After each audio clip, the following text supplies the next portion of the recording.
যেসব সংস্কার প্রস্তাবনায় রাজনৈতিক দলগুলো এখনও একমত হতে পারছে না, নির্বাচনের আগেই তার সমাধান হবে বলে আশা করে জামায়াতে ইসলামী। আর নির্বাচনী জোট নিয়ে দলটির অবস্থান হলো কেবল বিএনপি আর ইসলামী দল নয়, ফ্যাসিবাদ বিরোধী সবার সাথে এক হয়ে কাজ করতে রাজি তারা। আপত্তি কেবল আওয়ামী লীগে। ডিবিসি নিউজকে এসব জানিয়েছেন জামায়াতের সেক্রেটারি জেনারেল অধ্যাপক মিয়া গোলাম পরোয়ার।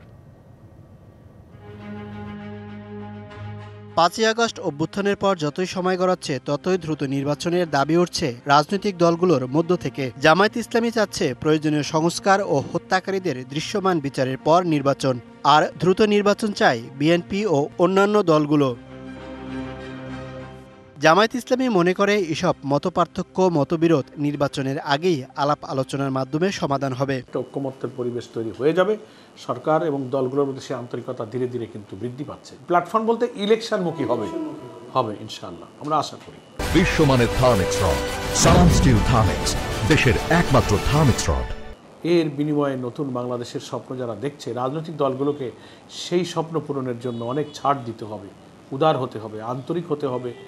পরস্পর বিতর্ক, বিভেদ, বিশৃঙ্খলা দরকার নাই। শুধু বিএনপি বা ইসলামী দল নয়, আওয়ামী বিরোধী সব দলের সাথেই জামায়াতের জোট হতে পারে জানালেন দলের সেক্রেটারি জেনারেল।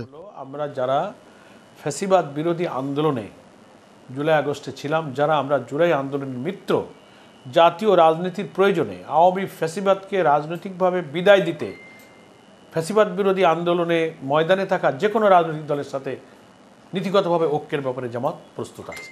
প্রতিবেশী দেশ ভারত বাংলাদেশকে অস্থিতিশীল করতে চাচ্ছে বলেও অভিযোগ তার।